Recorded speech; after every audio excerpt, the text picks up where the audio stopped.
Thank you. Thank you.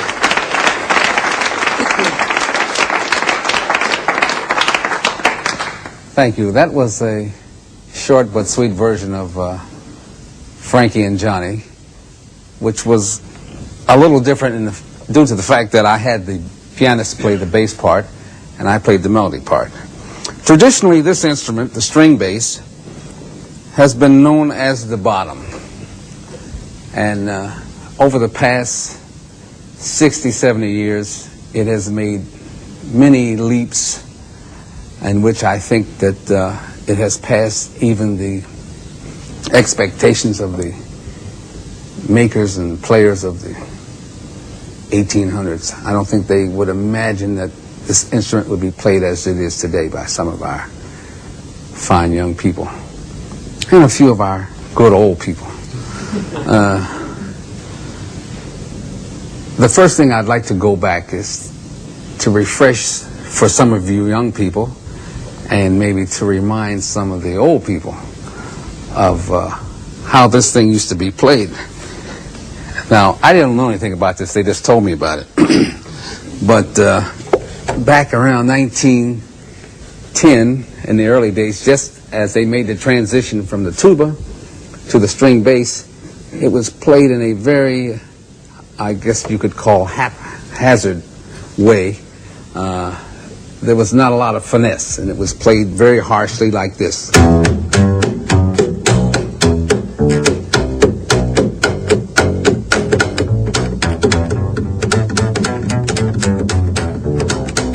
Now, that particular slap version and method was refined to some extent. I recall vividly as a kid hearing Wellman Brogue, who was with Duke Ellington, who also was written up in, believe it or not, Ripley, as being able to play more slaps per minute than any other bass player alive. But he refined it to the point where he could play, and I learned to do this because when I was first playing the bass, this was the thing to do, was to play the melody like, let's say, T for 2.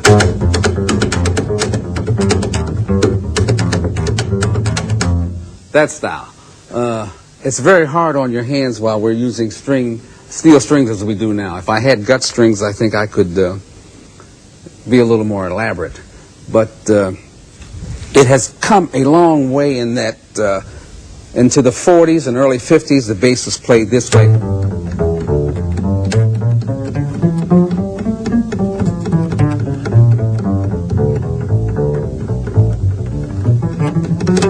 So the hand was off of the string.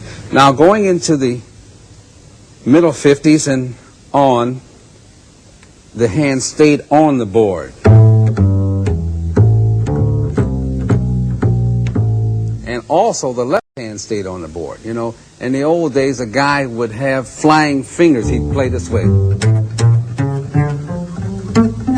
the only time his hand stayed on the board is when he played up high, so he could slide up and down. But when he came down here, then the fingers flew up this way, you know, which kept the tone from being sustained. And how that's been remedied is if you find that if you keep the string down, the tone will stay even.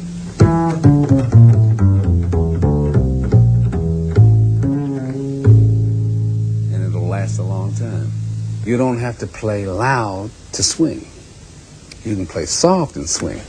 Just play me a little blues in A flat. 1, 2, 3, 4.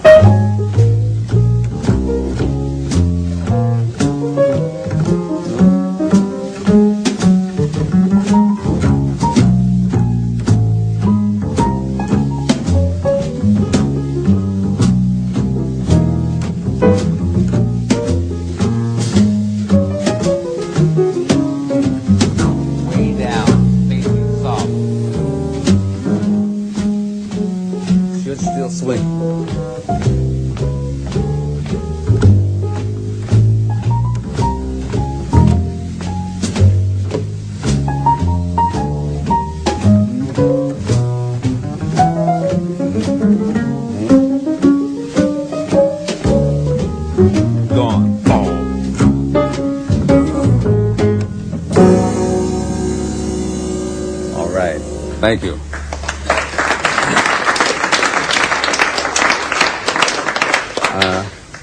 I'd like to get our first student up here. We have a very lovely young lady named Erika Howard. Would you please come up? You can applaud. It's all right.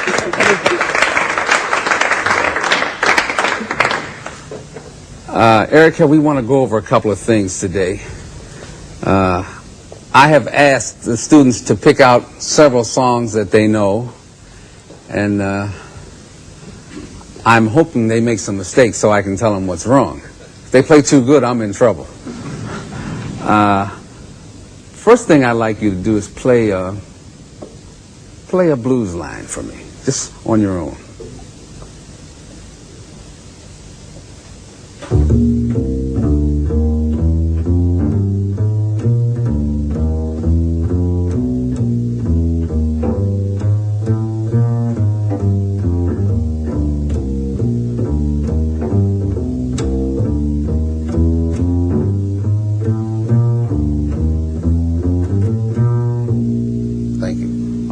Play that same blues in another key and play it about this tempo.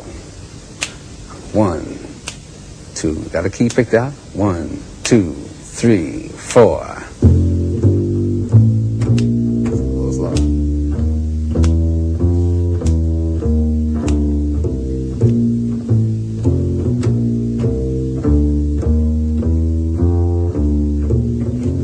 All right, now hold it 1 second. Now, when you start playing that slow, remember the principle of holding the strings down, right? So I told you to play the first blues you played.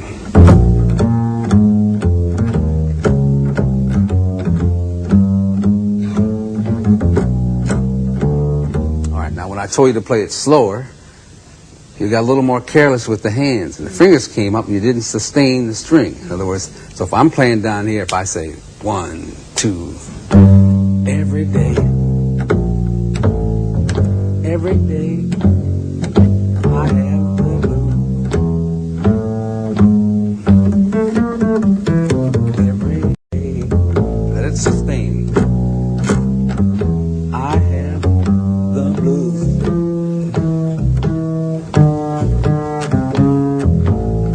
Don't you see me coming, baby? Got everything to lose.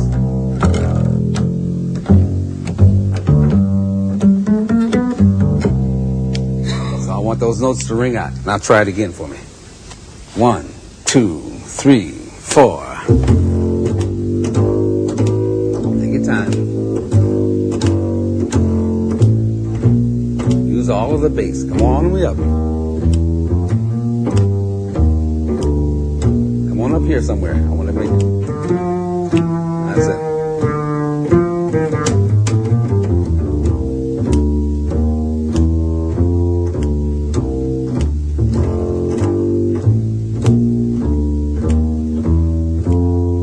I told you about coming back home now. All right. When you finish your blues,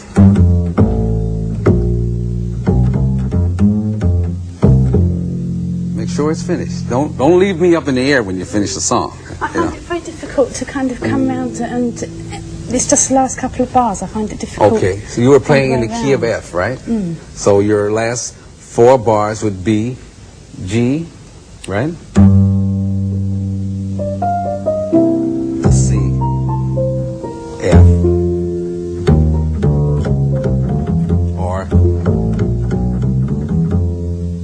So if you say last 4 bars, 1, 2, 3, 4.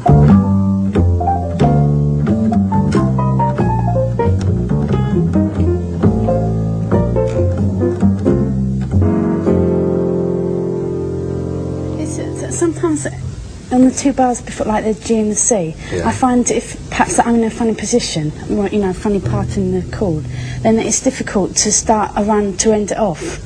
All right, but you have so many options. When you come to the last 2 bars, you can go G minor to C.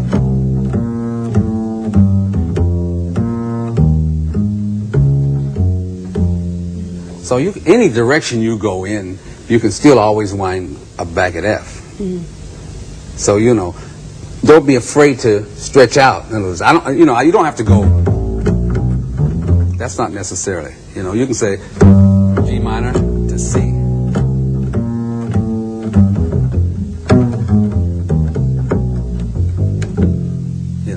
Anything.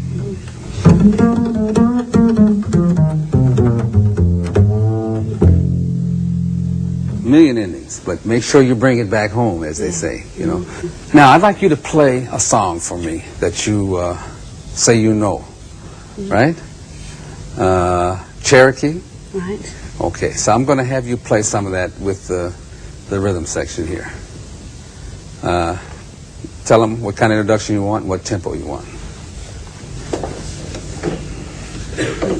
1, 2, 1, 2, 3, 4.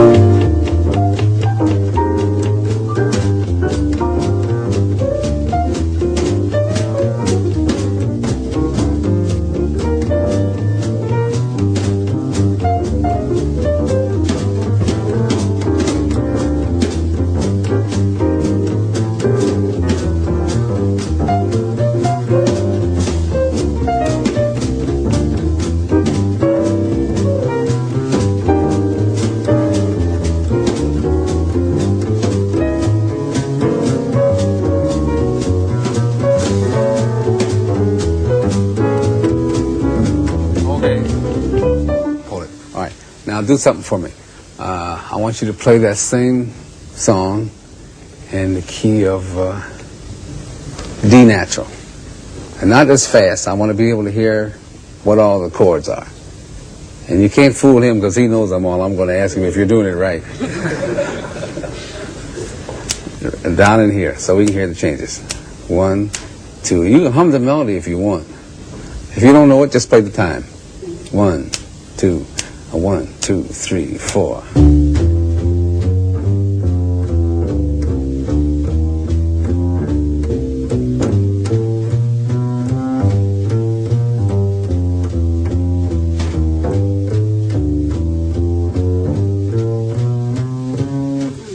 right. Right. Now, listen to me. If I'm going to play this song in D, right, or any key, I'm going to play a little bit for you in D to show you what I mean. But you should play it so it's very audible to the musicians. If he's not playing, he should be able to follow it,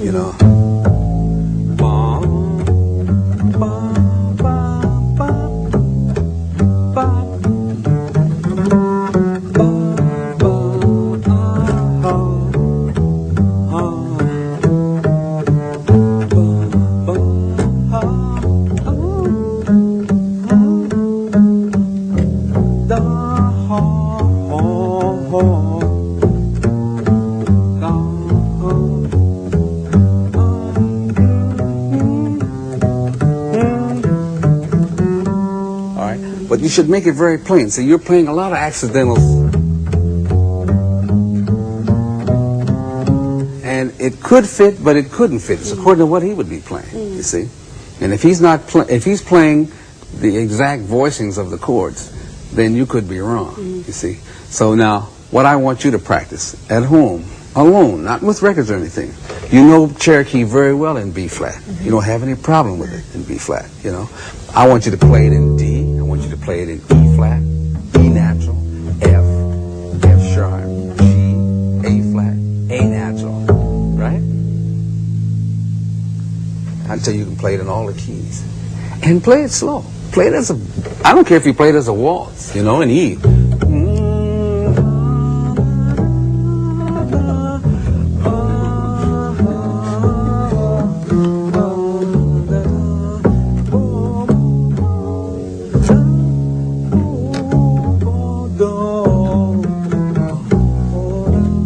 Okay? Right, yeah. Thank you. Thank you very much. How about giving her a hand, folks?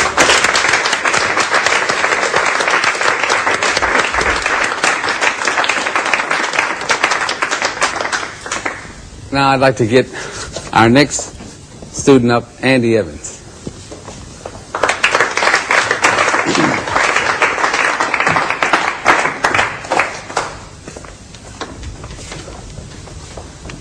Now, Andy, we had a chance to chat a little bit today.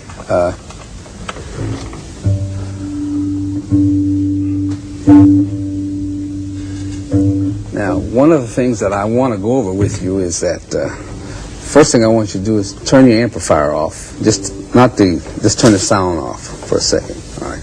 Now play a few notes for me.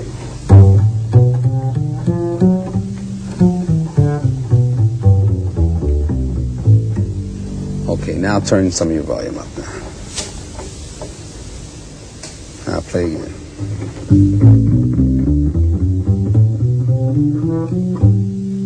Okay. Now, one of the things I've talked to the students about is you have to watch. You play the amplifier. Don't have the amplifier play you. You're getting a very close point where the amplifier is changing the sound of your instrument. And this shouldn't happen. It takes many years to build a character, you know. You get known for the sound that you build when you play this instrument, you know. And it's a rare occasion, I think, for somebody to go home and practice in his room with his amplifier on, right? Yeah, that's you true. wouldn't do it, you know. No. So you create a sound with this instrument. And once you create that sound, then you never want to lose it, you know. So you spend a lot of time working getting a sound, whether it's with the bow or whether it's pizzicato. You spend a lot of time getting that sound, and you want to retain it because it's your character. It belongs to you. When I play, you know, they know who that is, you know, because I've been playing it for 50 years. Matter of fact, I've been trying to forget it, but I can't. You know, but you spend a lot of time building this up, so you don't want to dilute it by having an amplifier that doesn't aid what you're doing. You understand? So we're not talking about names of amplifiers now, but as long as we're going to have amplification, make sure that the amplifier takes what you have and just raise it a little bit, you know, and monitors it so you can hear it and you can play a little softer, you know. But don't let it change your sound, you know, so that you sound like any of 100 bass players who have amplification. Land solid. You know, that's the important thing, because it's an illusion anyway when you're saying pikiti dong, you know. Hit bottom so it means something, you know. This is where you start and where you're finishing, you know. So when you make those pikiti gong, make sure that last one is solid. You can miss the other three, you know. You can create an illusion with the three, but the fourth one's got to hit. Don't miss the fourth one. You know what I'm saying? Definitely. Now play it again for me. In G this time. We'll give you an easy key. Play it for me in G, just a little slower, and play a little bit of it. 1, 2, 3, 4.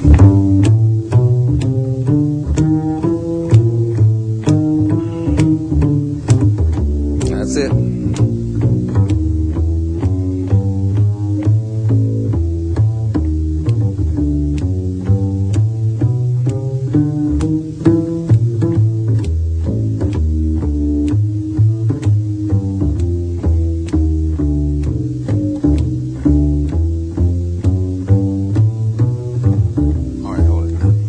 You didn't give me too many that time in G, you know. You didn't get as fancy as you were in F, you know.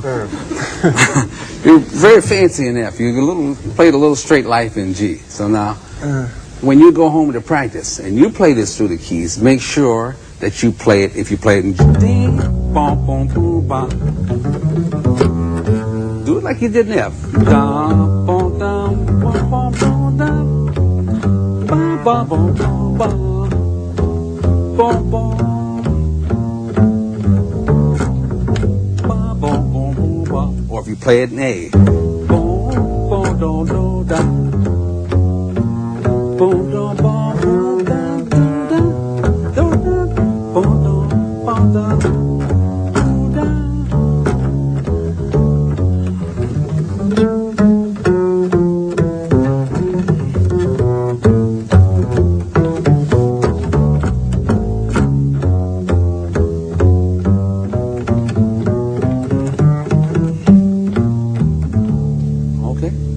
Thank you very much. Thank you. Let's give him a nice hand, folks.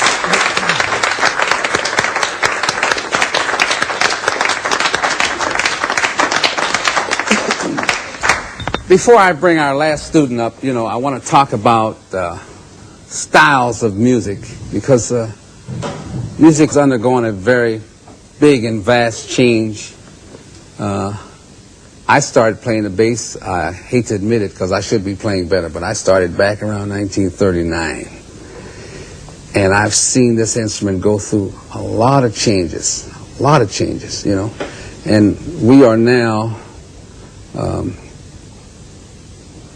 just coming out of the rock era, and I think it's going somewhere else. I don't know where it's going, but you'll find that music goes through something every 10 to 20 years. Something else takes over, you know. And there's not very much room for this instrument in rock music. However, it is possible to use it. I'd like to give a short demonstration of that. I'm not going to try to use the volume that they use. I'm just going to try to simulate the feeling that you can get. If you just give me a little time back there on.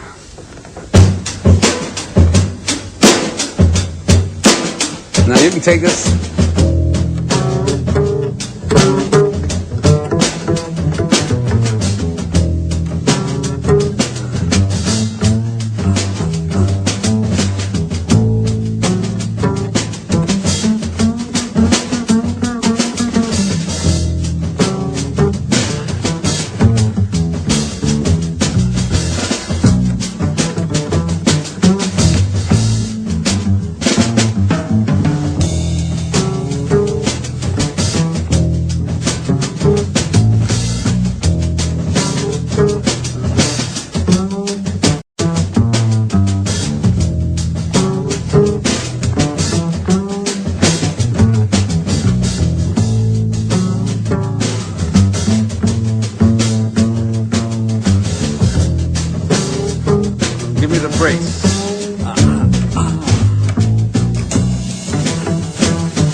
Thank you.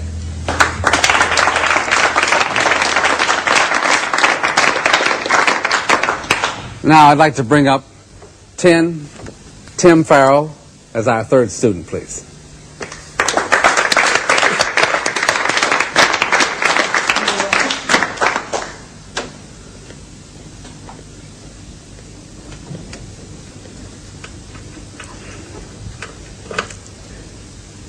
Tim, how much studying have you done? Not much. Not much, huh? All right. How much playing do you do normally? Do you play casual work? What kind of jobs do you play? Yeah, whatever comes along. So maybe once, twice a week. You're going to play Body and Soul for us today? Okay. Okay.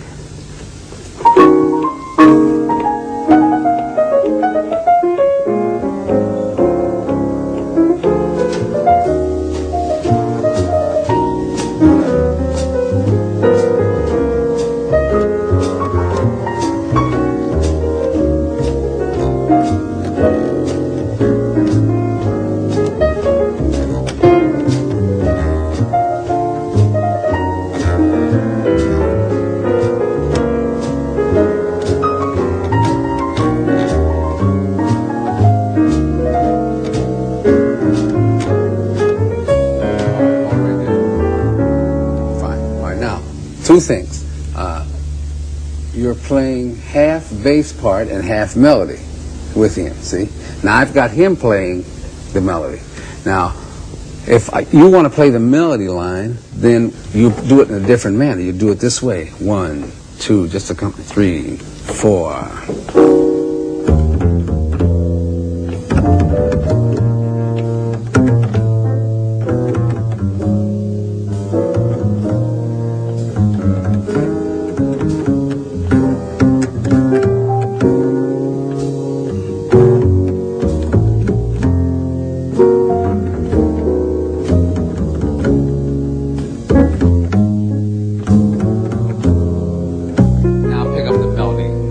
If you're going to play the bass part.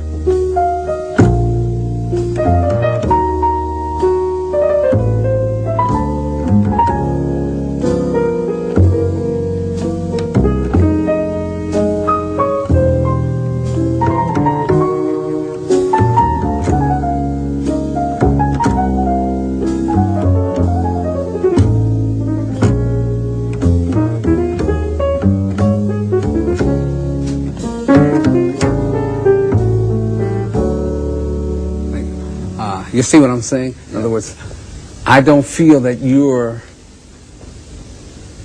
supposed to be the leader up here. You know, you call the tune and you beat off the tempo. And I expect then that you have to assume some leadership. You understand? So to assume some leadership, you don't have to play the melody, but you have to sound like you know what the song is, you know. I don't care what it is. Any song in the world, you know. I don't care if you're even playing some blues. You got to sound like you know what you're doing, you know.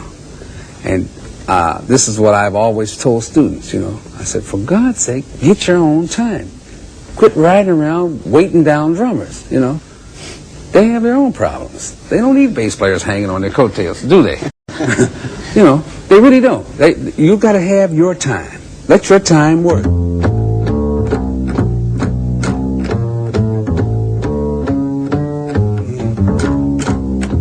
Join me.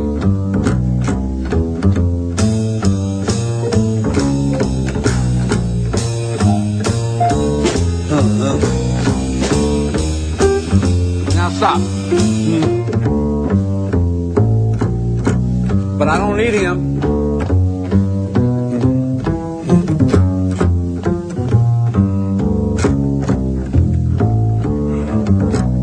It's nice to have him, but you don't have to have him. You know what I'm saying? I don't want you to be dependent on him, you see? So when you go home to practice, two things. I want you to learn body and soul inside out. I want you to be able to play the melody.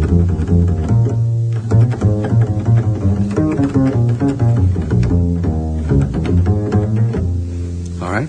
And I want you to be able to play the exact bass part and play it like you own the tune. Do do do do, bo ba da, bo ba do ba, bo be da ba, ba ba bo bo ba, ba ba ba ba, ba ba de ba.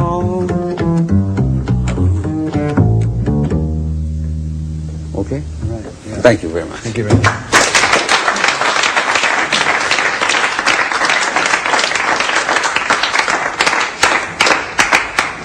At this time, folks, I'd like to attempt to do something that I started doing some years back in reference to the bass coming into its own as not just a support instrument, but as a solo instrument.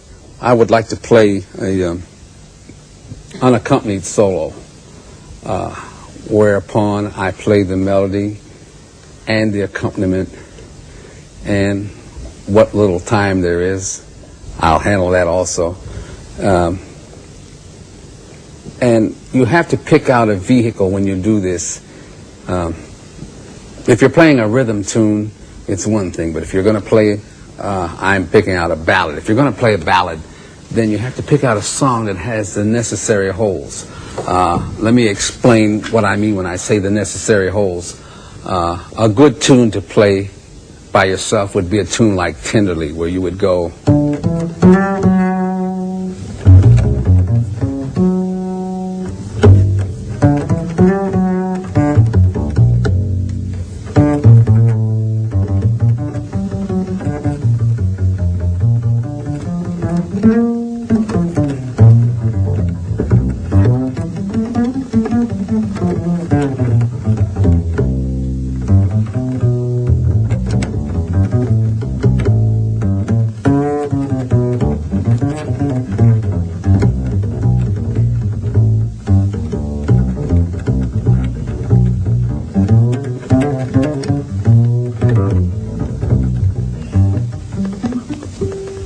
So it has enough holes in it to allow you to elaborate. You say, the evening breeze, and then you go and play whatever you want to play. Caress the trees, blah, blah, blah, blah, blah, blah, tenderly. But it's got nice pacing of the melody to allow, especially a bass player, to lay in what he wants to lay in. So with that in mind, I'd like to play a song entitled The Very Thought of You.